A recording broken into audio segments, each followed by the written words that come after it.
Welcome into the Irish NFL show as we continue our look at the AFC conference. In this episode, we are going to recap the offseason, which is the AFC North.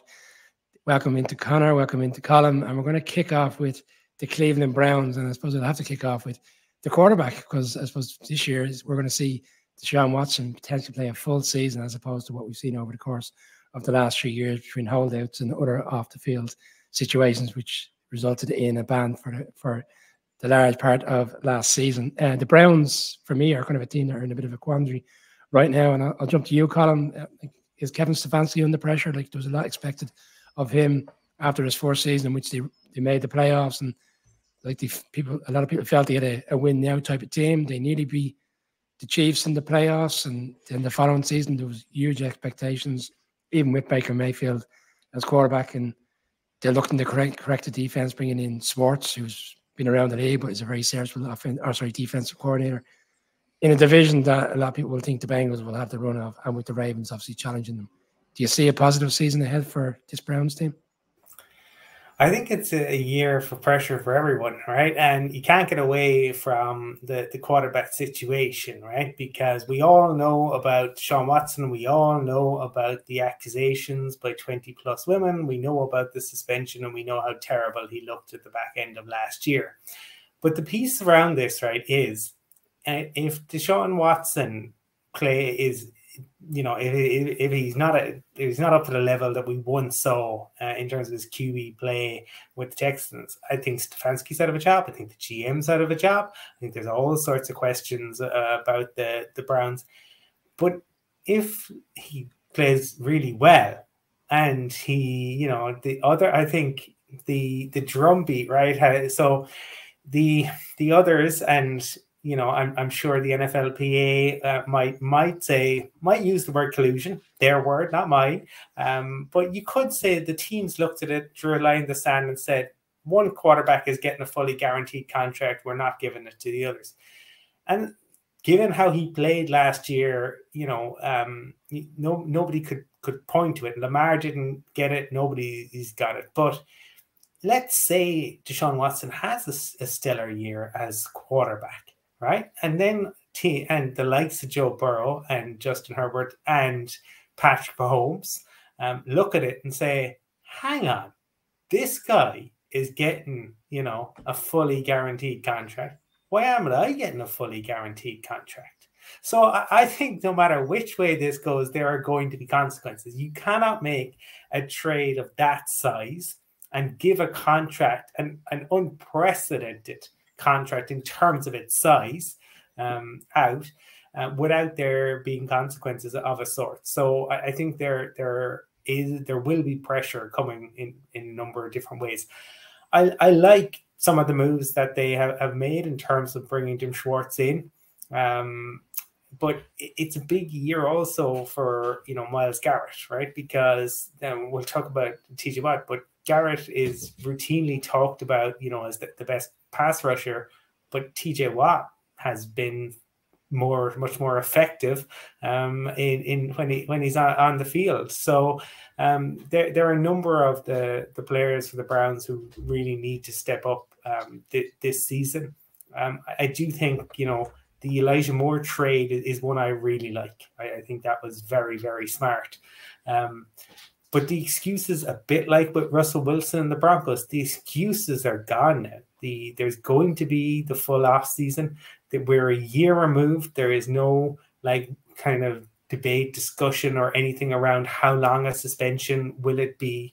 And whatever you think about Deshaun Watson, that's now, right? That the question marks are done, right? So he'll forever be the guy who has those allegations and misconduct, call it what it is. He essentially admitted to it, there, right? That's forever. The asterisks will be there. But as a quarterback, he will have the off season. The pieces are there. You'd worry about, I suppose, the depth at running back, because Nick Chubb is there. Kareem Hunt is still on the open market. Nobody's picked up on that. But Dearness Johnson, who, at times had a few great games, some really big games, he's moved on. So the Browns have some really big names, some big players, but they need big seasons for them, and they gotta hope that they're not going to have any injuries to those players. Connor touched on the Moore trade. Like, Moore comes in from the Jets, and he kind of, got his trade essentially. I think he's probably regretting that now. Bearing in mind the quarterback who's there with the Jets, but they bring in, they've got People Jones and Amari Cooper. Marquise Godwin comes in. Cedric Tillman is picked in the draft in the third round. A lot of people felt he was a wide receiver that could have went a lot earlier than that. I mean, and kind of touched on Nick Chubb and how significant he is. Like, they've got a really strong basis there of an offense that if Deshaun Watson of all that what we saw in Houston, that they could really be challenging and putting up points in games. And ultimately, it comes down to how strong this defense can be to withstand. And they brought Zadarius Smith in on that side of the ball as well, which is a pretty tidy piece of business as well. The Vikings lost very much the Browns' gain in my view there. But as Colm said when you were discussing the issue of pressure, I mean, for all that they have given up, and it's the money, the guaranteed money, it's the reputational implication, like, it's absolutely tarnished their brand, and that damage is going to be absolutely lasting. You can't read the details of what was in those court submissions and look at Deshaun Watson in the same way again, regardless of whether there was enough evidence to bring a criminal case. You look at the settlements that were paid, you look at what the Texans did to try and hush it up, you look at the NDAs and all that stuff, and it stinks. In fact, dishonorable mention for the Falcons here.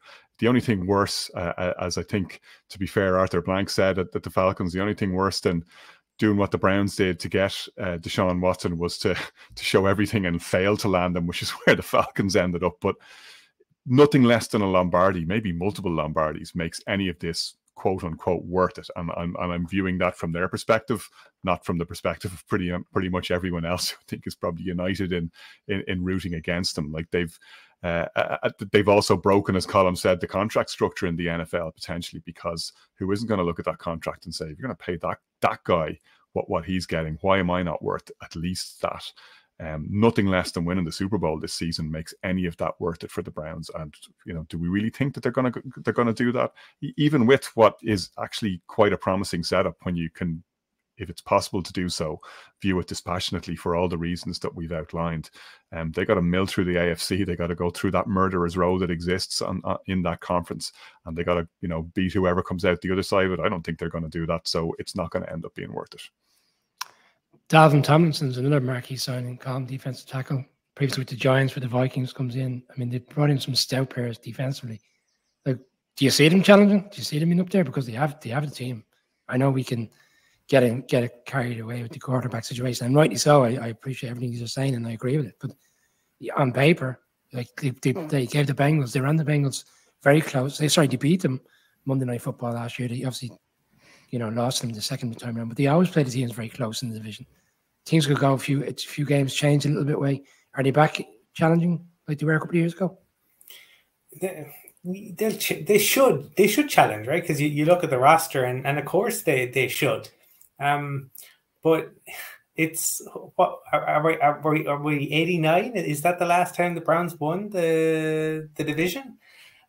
It's a division where what's been interesting is if you take the last decade or so, okay, you're looking at essentially the Bengals have 4 division titles, the Steelers have 4 division titles, and the Ravens have 2 division titles. It is a division there that, like, it's really hotly contested. These are teams that do not like each other, that really go at one another. This is not like, as much as obviously I'm a fan of the Broncos, the rivalry in the AFC West, and I might like the Chiefs, and I know plenty of Broncos fans that don't, but it's not the level of intensity of these 4 teams. Like, none of these teams like each other. I mean, this is up there, but with the NFC East, in terms of the dislike that these franchises, their fans, the players kind of have for one another.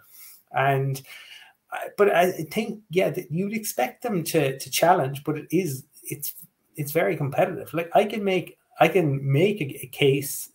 I think that the Bengals, and we'll talk about it, are probably favorites, but I can certainly make a case for the Ravens winning it. I think you cannot underestimate the Steelers. And you know, the second year on, you know, and Kenny Pickett and what can he do? I think there are still lots of questions.